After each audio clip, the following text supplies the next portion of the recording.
Hello and welcome to CPAC Summer School in 2021. This is our second year of hosting CPAC Summer School at the Federation for Children with Special Needs, and welcome. Our theme for this 10-session summer school is family engagement and how we can build positive, trusting relationships within our communities to support families being engaged with their CPAC. My name is Leslie. I'm the project director for MassPAC at the Federation, and I'm the facilitator for the CPAC Summer School. So first of all, I'd love to introduce the Federation for those of you who are new to our organization. We're a nonprofit. We're based in Boston, but we work statewide to support families and young adults and youth to get the supports and services that they need to have successful outcomes in school, in the community, in their healthcare. We just are there for families and youth. We have a free information center with a language access line, so we can answer your questions and provide resources for you in your home language. One of our programs has a parent-to-parent connection where if you were, say, a family diagnosed, had a child diagnosed with autism, you could connect to another family who also had a child with autism and share resources, information, concerns, parent to parent, just all based on your shared experiences. The Federation is trying to keep you up to date, especially in these interesting times where a lot of information is online. And we have a Facebook page and Twitter, and I suggest that you, if you're on those platforms, follow us and you can stay connected to the Federation. We also have a YouTube channel that's connected to our website, the www.fcsn.org. And the little, the icon for YouTube is in the upper right-hand corner. Just click on that and you can go to lots of recorded presentations and information sessions for topics from A to Z on special education and healthcare. And then every year, the Federation hosts an annual Visions of Community Conference where we have over 45 workshops in 6 different languages and 2 youth forums. Last year it was virtual, and this year we're looking at possibly continuing in a hybrid fashion to allow people to attend virtually and then hopefully in person in the spring of 2020.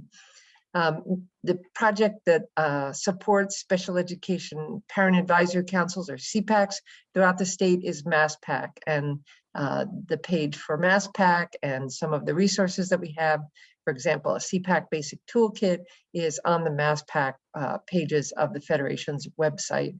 You'll also find there the recorded sessions from CPAC Summer School in the first year, last summer, not only a PDF of the handouts, but a link to all of the recorded presentations over the 10 weeks. And all of the presentations from this year will be recorded and posted to that website, the YouTube channel of the Federation also. So we're really focusing on family engagement, and we know that it means different things to different people. So in our live session, we asked, for people to share a couple of words, a sentence or so of what family engagement meant to them. And we received the following different types of responses. One was developing trust, meeting families where they're at, creating community, communication, addressing all parent concerns, productive support, and involvement in decision-making. So we can see lots of themes happening around communication with families, involving families, and building that sense of trust so that people can get involved and be part of the decision-making process. We have 2 definitions that we use here at the Federation for family engagement. It really refers to the systemic inclusion of families in activities and programs that promote children's development, learning, and wellness, including in the planning, development, and evaluation of such systems.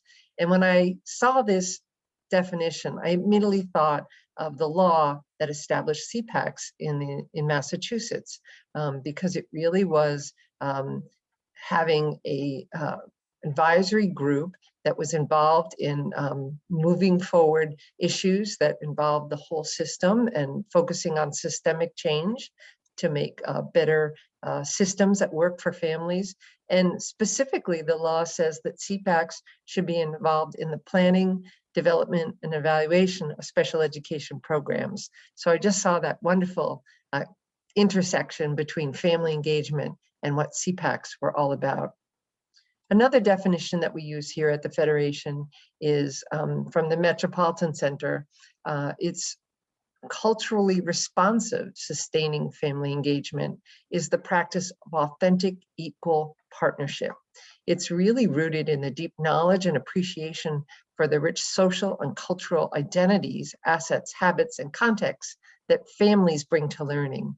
And that, I think, is what all CPAC should be focusing on, is the diversity and the strength in their communities around different families and different perspectives, all of those wonderful assets that they can bring to the table and support all families.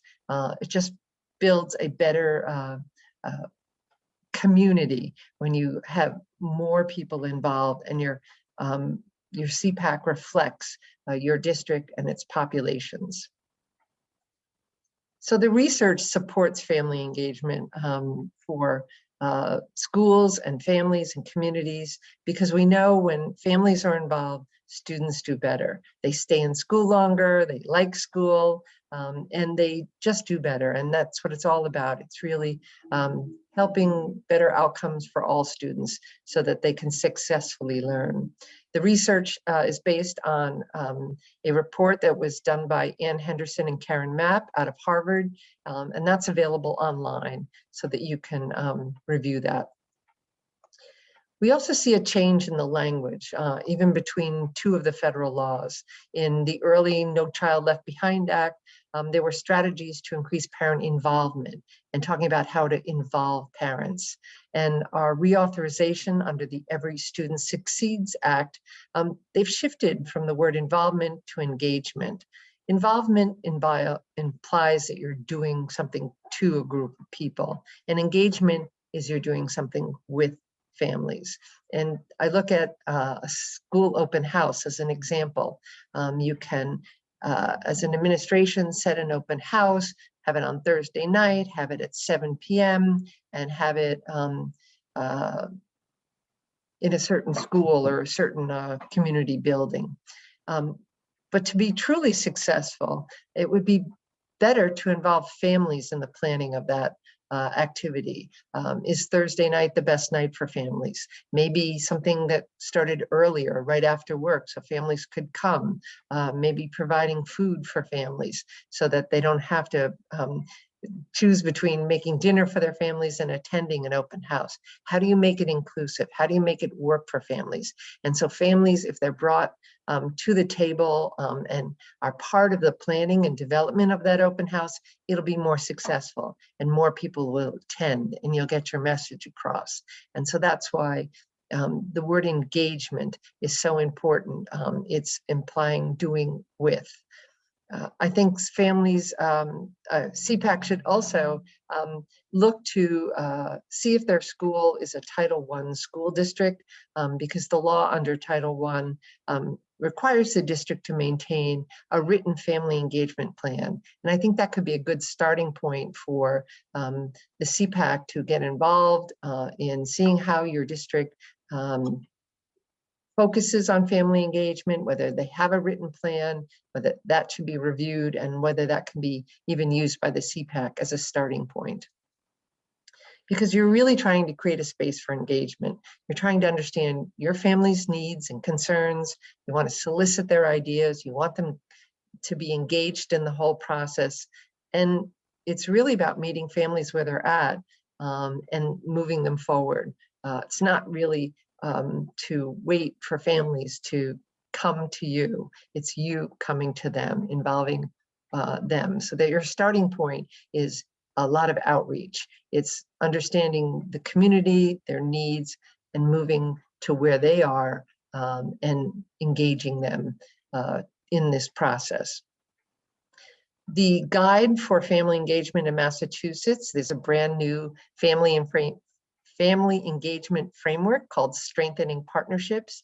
And its goal really is to collaboratively build this network, this framework from, students when they're very young, even prenatal, all the way through high school and up to age 22 if a student remains in school. It's coordinating all those different services. And they brought a lot of players to the table to draft these frameworks and draft this guide so that it would be applicable not only in school situations, but in health and community situations. And that guide is available online. And so looking at this Massachusetts Family Engagement Framework, we see that there are 5 guiding principles throughout the whole framework that form that structure for how this is a system that will include families in decision-making. We know that each family is unique and diversity should be considered a strength. Building trust is a shared responsibility among all parties. We love this phrase at the Federation that, and we strongly believe that families are a child's best advocate, and families need to have the information and knowledge so that they can successfully advocate for their child. And family engagement must be equitable so that we see all in the community being involved in systems and processes that affect everyone. So these are the 5 guiding principles of the new Massachusetts Family Engagement Frameworks. There are also 4 foundational elements. The first one being building positive relationships. Second, promoting family well-being. The third, promoting pathways for partnerships with families. And the fourth one, supporting child and youth development, learning, health, and well-being. For CPAC Summer School in 2021, we're focusing on that first element, building positive relationships, because without that positive relationship, without any relationship, you can't really work on the other ones. So our goal here is to really establish good relationships among the community, CPAC members, schools. It's a two-way kind of way of looking at engagement and communication. So some of the goals of building these positive relationships is that a CPAC should be intentionally building relationships and sustaining those relationships with all of the families in the community, trying to build reciprocal and balanced communication, not only between the families, but between the families and schools, so that the information is channeling back and forth and there's real understanding and real sharing of information and knowledge. And then also CPAC should be collaborating with families to promote connections among families. I know in my CPAC, that was one of the best positive benefits, was the support that families that I felt from other families, the connections, the sharing of resources, the sense of togetherness, and that you weren't alone on the journey, because special education is a difficult journey. So those are some of the goals of building these positive relationships. So in the live session, we broke into breakout rooms and tried to identify some of the best practices, like how would you build positive relationships as a CPAC with families in your community, and how would you build relationships with your school district. Those have been documented, and we're going to review them at the end of the session to see how we take on this question after several sessions on learning about family engagement, to ultimately create a document that would have some of the best practices that CPACs could use when they're building relationships with families, relationships with their school district. And we probably should also add a section here about building relationships within your community, with other organizations, with other partners, because it takes a community and to really build that successful CPAC. So the ideas were recorded and we will be reporting back. So there are many resources for family engagement. I talked about the Strengthening Partnerships framework. Massachusetts has a statewide family engagement center that's housed at the Federation for Children with Special Needs. And they have a wonderful website. The National Association for Family, School, and Community Engagement also has a good website, and that is some place to check out. And the National Center for Family and Community Connections with Schools is another website. And all of these talk about family engagement, different activities, different resources, and have lots of articles and resources that you can connect to. So thank you very much. And please feel free to connect back to the Federation if you have any questions. And we'll hope to see you for the rest of CPAC Summer School.